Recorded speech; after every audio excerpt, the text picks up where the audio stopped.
Hello बच्चों, let's read this question. This question says a particular hydrogen-like atom has its ground state binding energy 122.4 electron volt. It is in ground state then. तो हमें इस question में क्या पूछ रखा है कि अगर एक हाइड्रोजन लाइक एटम है जिसकी की ग्राउंड स्टेट बाइंडिंग एनर्जी है 122.4 इलेक्ट्रॉन वोल्ट,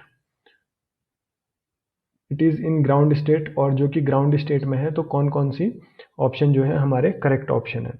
तो इस क्वेश्चन का जो की कॉन्सेप्ट है वो है excitation and ionization of hydrogen like atom. Excitation and ionization of hydrogen like atoms.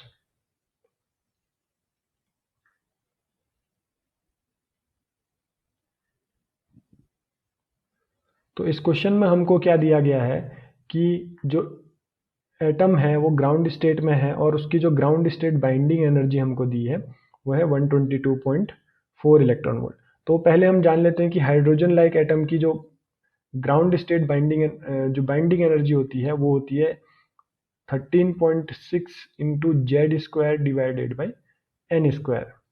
और हमको इस क्वेश्चन में क्या दिया गया है कि E1 दी गई है ग्राउंड स्टेट बाइंडिंग एनर्जी, तो वो कितना हो जाएगा 13.6 इंटू जेड स्क्वायर, और उसकी वैल्यू हमको क्या दी गई है 122.4 इलेक्ट्रॉन वोल्ट। 122.4 electron volt. अगर हम इसको सिंप्लीफाई करेंगे तो हमें क्या मिलेगा, Z square is equal to 122.4 electron volt divided by 13.6 electron volt. So we will get Z is equal to Z square is equal to, ये 13.6 122.4 को 9 टाइम्स कैंसिल करेगा, तो Z square we will get 9 which implies that Z is equal to 3। तो इसका मतलब क्या है, जो एटॉमिक नंबर है हमारा हाइड्रोजन लाइक एटम का वो क्या है 3 है। तो हमारा ऑप्शन ए जो है वो भी करेक्ट हो गया, क्योंकि वो भी यही बोल रहा है इट्स एटॉमिक नंबर इज 3। हमारा ऑप्शन नंबर ए जो है वो बिल्कुल करेक्ट हो गया। अब हम आते हैं ऑप्शन बी की तरफ, लेकिन ऑप्शन बी से पहले हम जो है अब हमको क्या पता चल गया, एनर्जी भी हमको पता चल गई है इस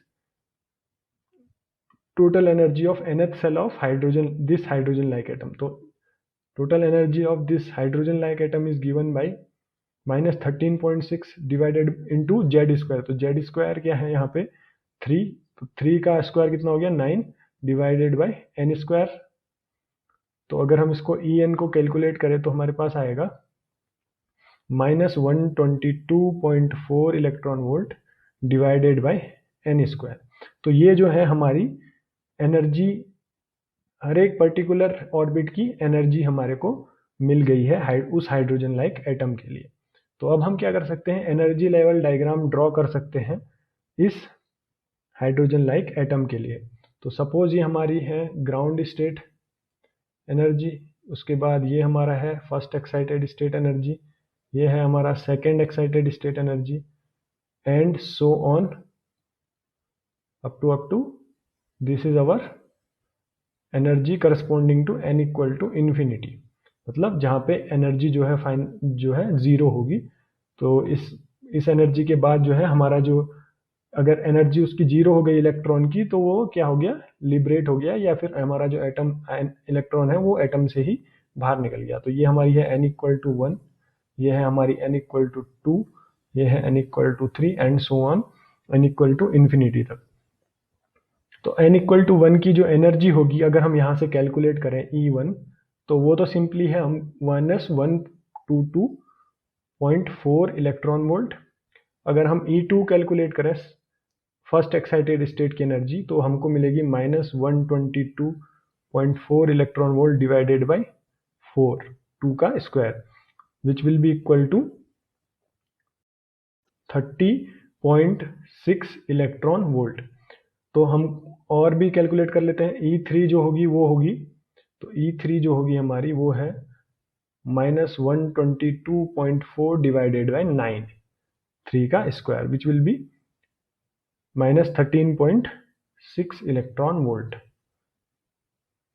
तो अब हम अगर यहाँ पे इनकी वैल्यू लिख लें तो ये E1 जो है वो है -122.4 इलेक्ट्रॉन वोल्ट, और जो हमारी सेकेंड एक्साइटेड स्टेट की एनर्जी है वो है, sorry this is -30.6 electron volt, 6 electron volt, and जो E3 की वैल्यू है वो है -13.6 इलेक्ट्रॉन वोल्ट। और जो हमारी इन्फिनिटी वाली जो स्टेट है उसकी जो एनर्जी है E=0। अगर इस एनर्जी तक पहुंच गया तो इसका मतलब हमारा इलेक्ट्रॉन जो है वो लिबरेट हो गया।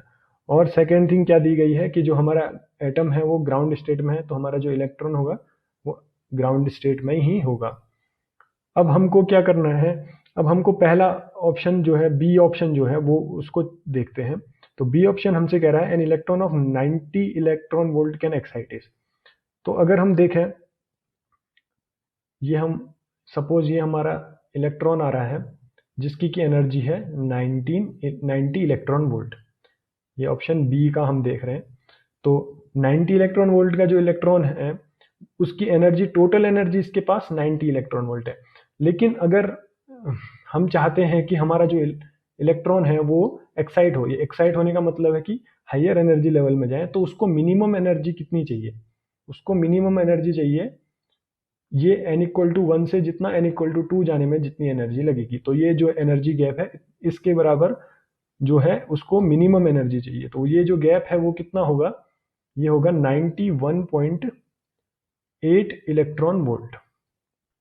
तो जो इसका जो गैप है, एनर्जी गैप n=ग्राउंड स्टेट से फर्स्ट एक्साइटेड स्टेट में, तो ये है 91.8 इलेक्ट्रॉन वोल्ट। लेकिन जो हमारा इलेक्ट्रॉन आ रहा है उसकी एनर्जी है 90 इलेक्ट्रॉन वोल्ट, तो ये उसको एक्साइट नहीं कर पाएगा, क्योंकि उसके पास अगर वो अपना कंप्लीटली पूरी एनर्जी भी इस एटम को दे दे तब भी ये इस इलेक्ट्रॉन को जो है एक्साइट नहीं कर सकता है।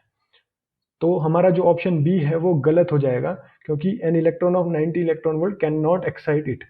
तो हमारा जो ऑप्शन बी है वो रॉन्ग हो गया। Now moving on to next option, option C, an electron of kinetic energy nearly 91.8 electron volt can be brought to almost rest by this atom. तो सपोज जो हमारा ऑप्शन सी कह रहा है, ऑप्शन सी में से जो सपोज जो इलेक्ट्रॉन आ रहा है उसकी एनर्जी हमको दी गई है 91.8 इलेक्ट्रॉन वोल्ट। तो अगर इसकी एनर्जी 91.8 इलेक्ट्रॉन वोल्ट है तो मिनिमम एनर्जी कितनी चाहिए इस इलेक्ट्रॉन को एक्साइट होने के लिए, वो चाहिए 91.8 इलेक्ट्रॉन वोल्ट। तो अगर ये अपनी एनर्जी इसको कंप्लीटली इसको दे दे तो क्या कर सकता है कि ये इलेक्ट्रॉन जो है वो हायर स्टेट में जा सकता है, फर्स्ट एक्साइटेड स्टेट में। तो अगर ये इसको कंप्लीटली दे दे, तो कंप्लीटली देगा तो इसके पास रिमेनिंग क्या बचेगी, जीरो इलेक्ट्रॉन वोल्ट।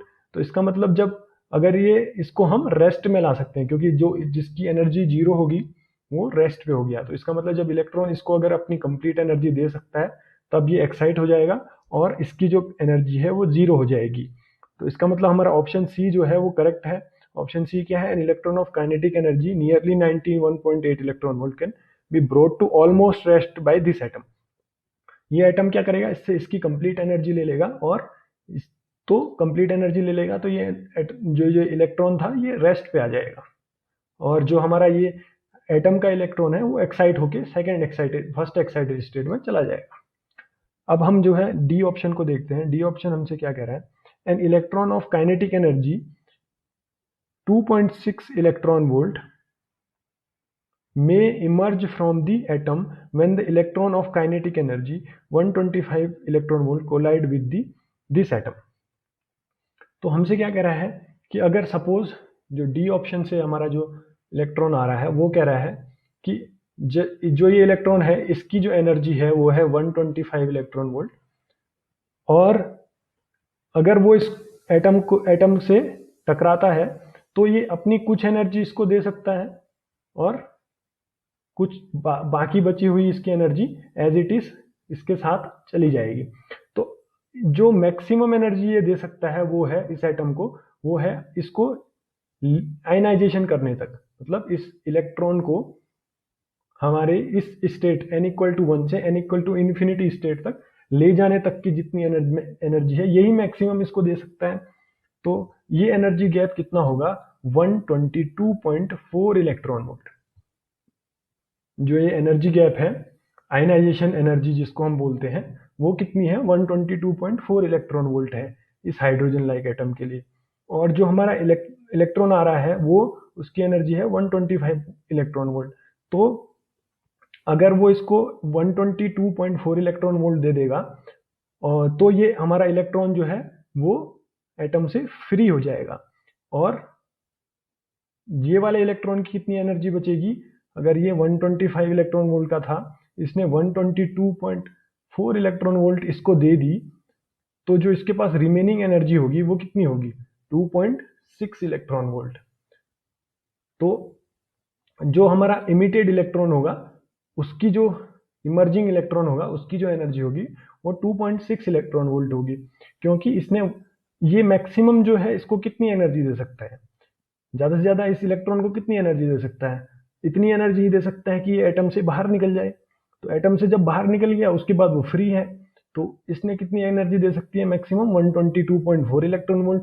वो उसने इस इलेक्ट्रॉन ने दे दी और बाकी जो एनर्जी बची है वो 2.6 electron volt as it is electron की रह जाएगी। तो हमारा जो डी ऑप्शन है वो भी हमारा करेक्ट है। Electron of kinetic energy 2.6 electron may emerge from the atom when electron of kinetic energy 125 electron volt collide with this atom.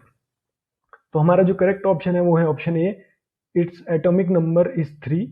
Option C, an electron of kinetic energy nearly 91.8 electron volt can be brought to almost rest by this atom.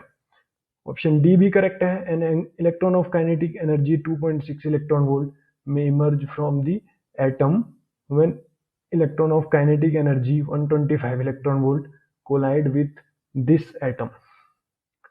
I hope you understand this question well. Best of luck.